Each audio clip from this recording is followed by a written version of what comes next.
What's going on, Fight Feeders? Today, we are going to be breaking down just how good Tom Aspinall is. And instead of showing you guys all of the very quick finishes that we've all seen from Tom Aspinall, what I'm going to do to prove how good Tom Aspinall is I'm going to show you all how Tom Aspinall completely changed the course of a former Marauder's career in Sergei Pavlovich. So, for any of you guys that are new to watching UFC, maybe in the last couple years, Sergei Pavlovich is an absolute, or was an absolute tank, and what our good friend Joe Rogan would say, a marauder. He was an absolute marauder. And this guy, I mean, before he met the likes of Tom Aspinall inside the octagon, he was going in there with strikers, I guess a couple grapplers, and just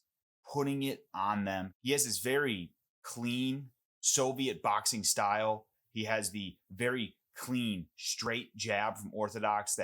His straight punches are like something to behold, guys. Like, I'm not trying to just quote Michael Chandler when he talked about Khabib, but I'm talking like, if you watch Sergei Pavlovich, the way this guy is able to accurately pick apart his opponents, especially in finishing sequences, is beautiful to watch, or it was.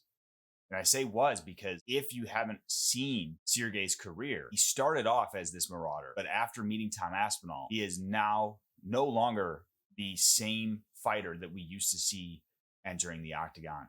And that is a testament, I think, to the skill set and power that Tom Aspinall brings to that cage. He completely changed the course of how Sergei Pavlovich fights. So, like I said, this video is going to be a very deep breakdown. We're going to go through Sergei's career in the UFC. He lost his debut in the UFC, so we're not going to show that. What I'm going to show you guys is his comeback after losing to Alistair Overeem, I believe, which was his first fight in the UFC as a debutant. Quite a tall task, if you ask me, as a debuting fighter. We're going to just break down, though, Sergei's win streak all the way up until he fought Tom Aspinall.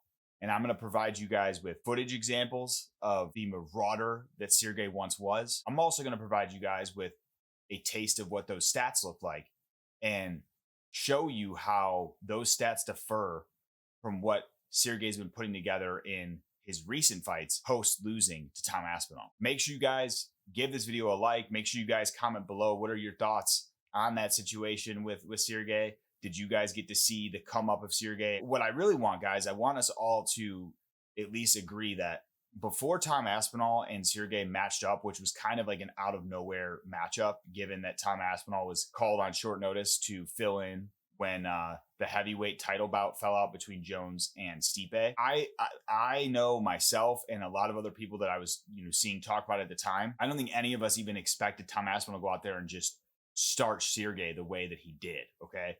So I would love for you guys to comment what your truth is, especially as it applies to Sergei Pavlovich prior to that Tom Aspinall fight. I would love to hear any thoughts you guys have on that.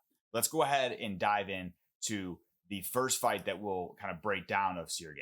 Okay, guys. So unfortunately, I'm having some technical difficulties. So because of that, I'm having to do this like on my iPad. So if I'm looking down at all, that's the reason why.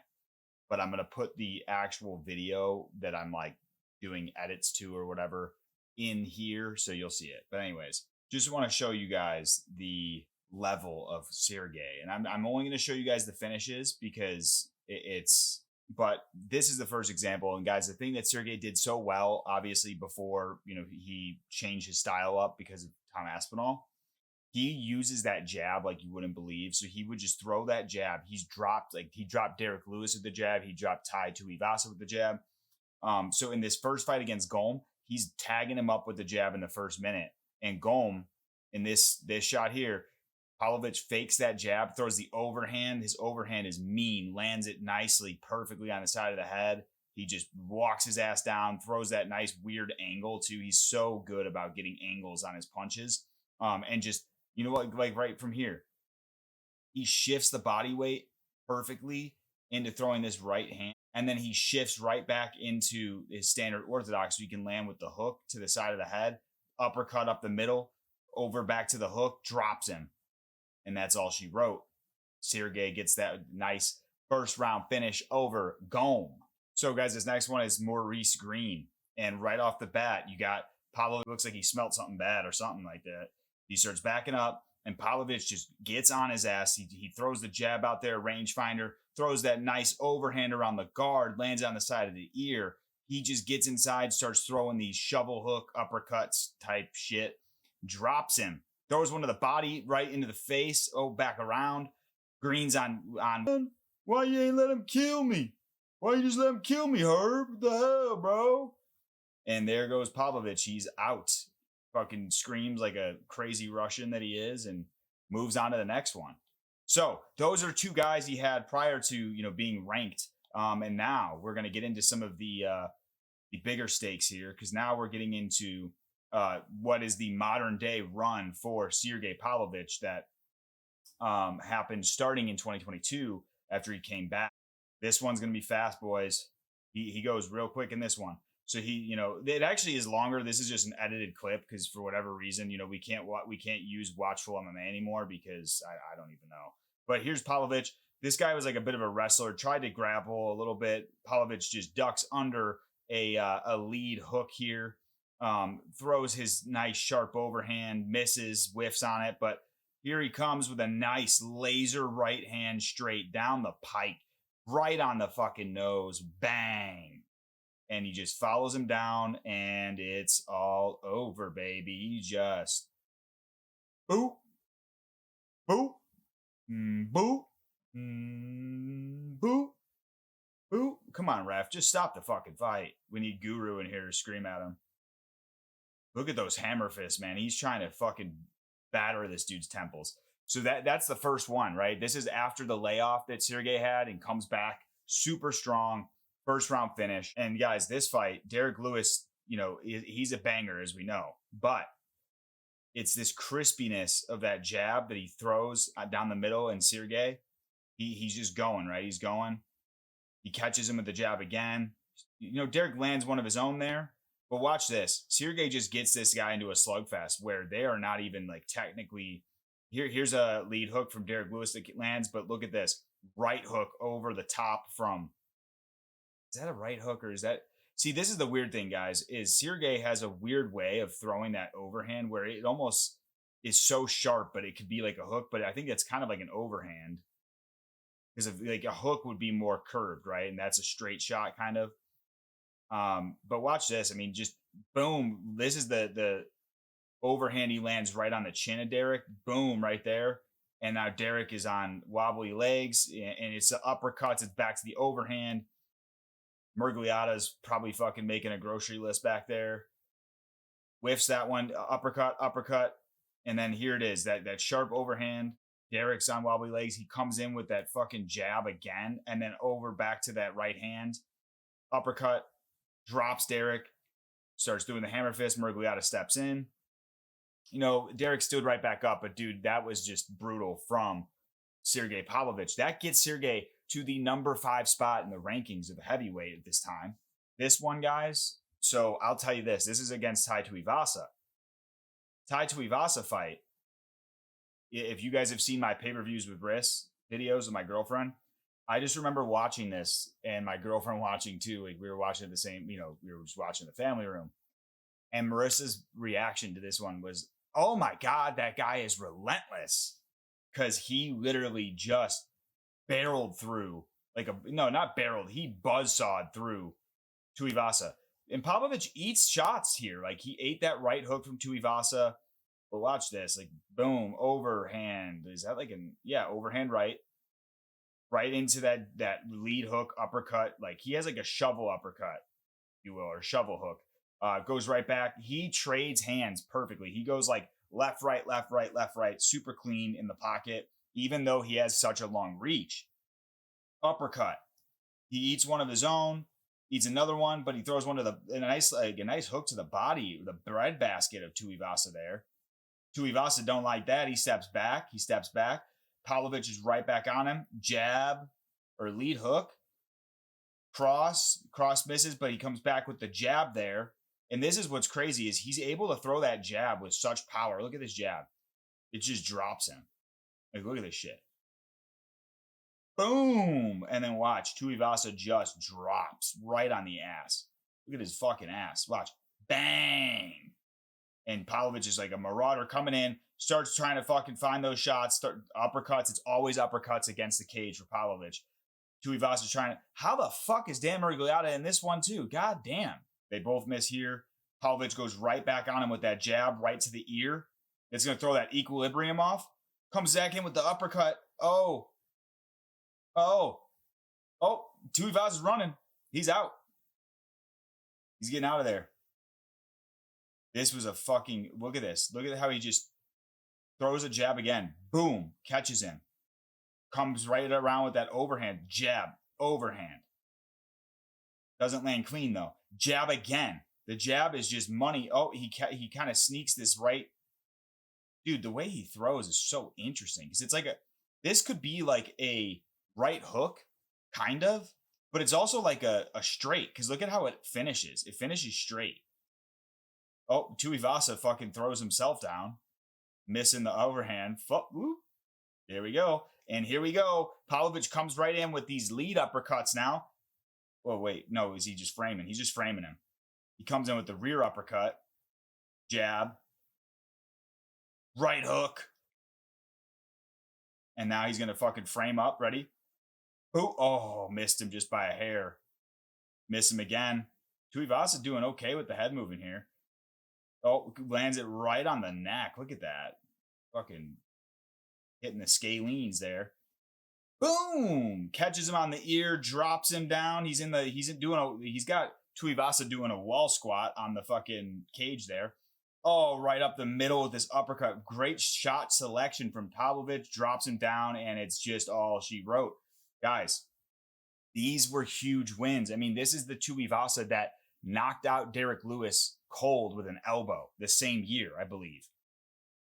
It was either that year or the year prior. And now, guys, we've got the Curtis Blaydes KO. This KO, so at this point, Pavlovich, I believe, is number 2. Cyril Gane's number 1. This happened in April of 2023. And so Gane's number 1 because he just fucking lost. He shouldn't have been number 1 at this time anyways. But Pavlovich number 2, Blaydes 4, Aspinall's 5 in the rankings. And what do you know? We've got the same shit. Pavlovich is just throwing these overhands. He's catching him. He's kind of walking him down. The uppercut perfectly timed. Curtis cannot get a takedown to save his life there. Mark Goddard, what the fuck's he thinking about? But here we go. I just love how Pavlovich also, he always changes levels when he's throwing his punches, which is really good. So he changes levels here. He misses his own jab, but he comes right around the bend with a kind of like a modified right hook.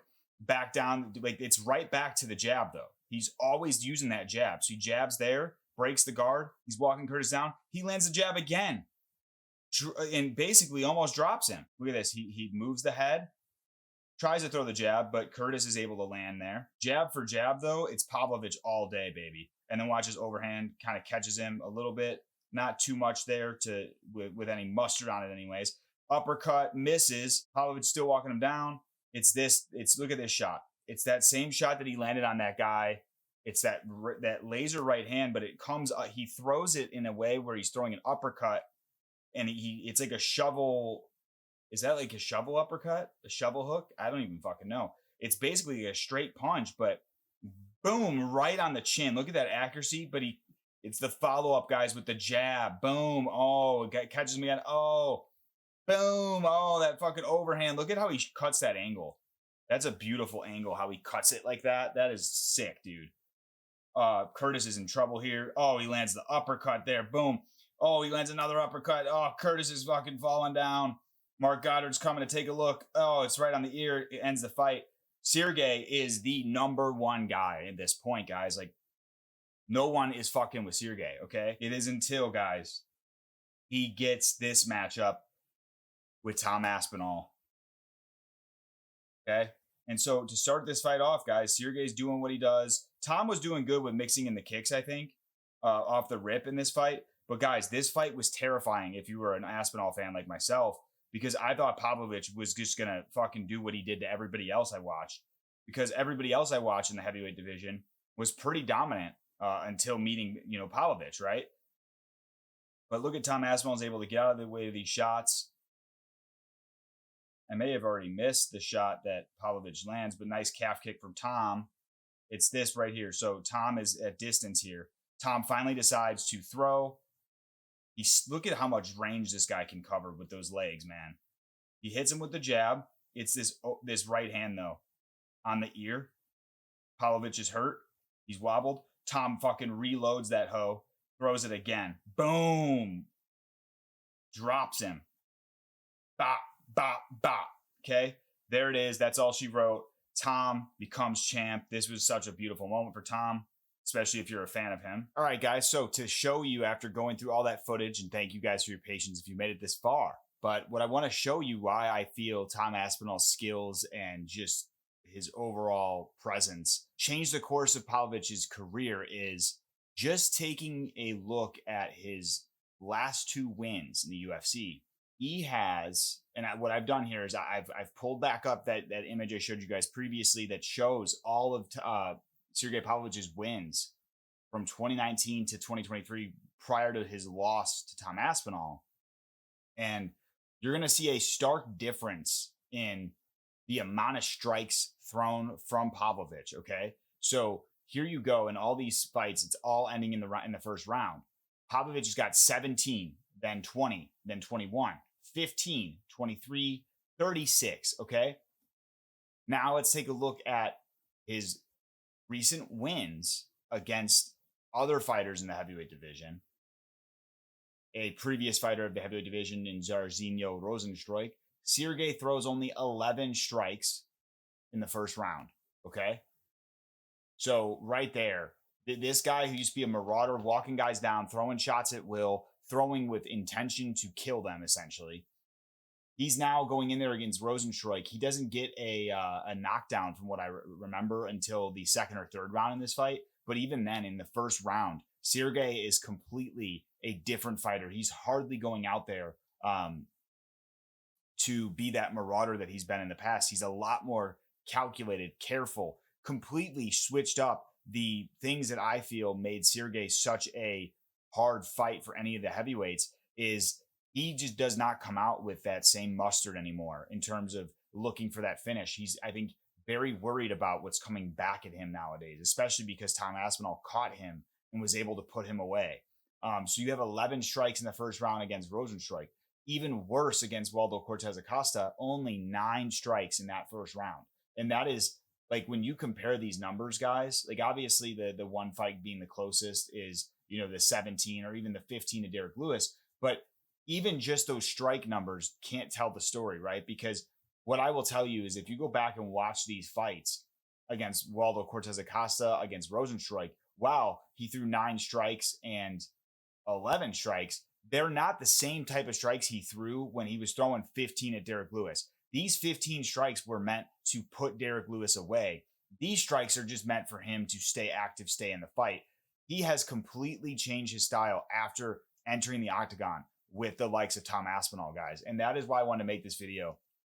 I feel like although we can watch the fun, like explosive style that Tom Aspinall has and the way he's able to get finishes, I feel like there's not enough creators out there giving Tom Aspinall that credit in understanding that his game really completely transformed the way Sergei Pavlovich, one of the best heavyweights in this modern era, has approached fights after fighting Tom Aspinall. So I feel like on the eve of Tom going in there and fighting Gane, I'm so hopeful Tom is able to get this one done, guys. But I really wanted to make this video just to showcase, like, obviously Sergei was and still is a very touted prospect in the heavyweight division. But the fact that he ran into Tom Aspinall, I think, has completely shifted not only his game, but where his career has gone to this point. Because Tom Aspinall went out there and he was the first heavyweight really to not only have the speed and movement to back away from those big shots from Sergei, but also one of the first ones to really land on him flush. And we saw how explosive that right hand Tom landed on him was able to put him out and then land those hammer fists to get the interim belt. Guys, Tom Aspinall is a different level. But going up against Gane, it's a scary matchup because Gane is also a very fast mover. But the one thing I do want to call out just to finish this off, guys, this is the difference between Gane and Aspinall.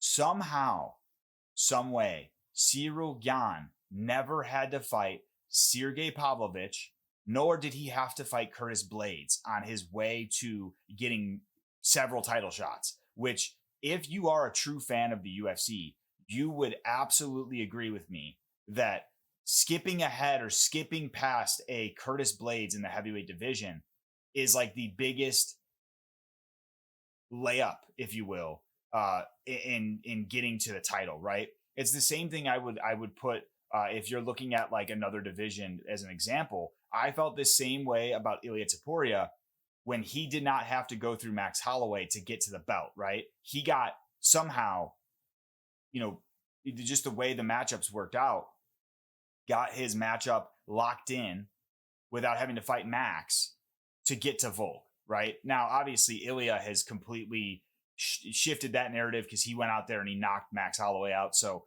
Ilya gets a pass now. But at the time, I had a lot of problems with the fact that you had like Yair Rodriguez, you had Arnold Allen, you had Calvin Kattar. All of them had to go through Max to try to get their way to a title shot. And Max was able to stop all of them, not stop them, but, win over them. And somehow Cyril Gane in the heavyweight division, he did not have to do that with a Curtis Blaydes, who I feel Curtis Blaydes would have been the dark horse against Gane because he has that wrestling and takedown threat. And guys, this is a clear example of the UFC also likely realizing that and making sure that Gane didn't have that bad matchup, knowing that he can bring the France market for them, right? This is speculation. It's speculation, but I'm sure a lot of you would agree with my take there is that Gane was a golden goose from a Paris perspective and France perspective. They did not want to risk him being shut down by a Curtis Blaydes who could probably easily out grapple and get a W over him over a 3 or 5 round fight.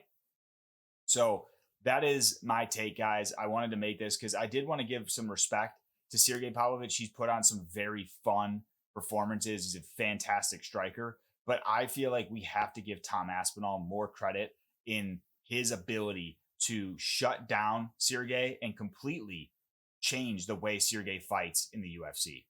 Let me know what you guys think about this video. Let me know in the comments if you feel like I left anything out or if you have any additional thoughts. Love hearing from you guys. You guys are so fucking awesome. Thank you all so much for subscribing to Fight Feed. And if you aren't subscribed, please subscribe to Fight Feed so you can stay on top of all the new MMA content that I'll be posting. Once again, thank you guys. I love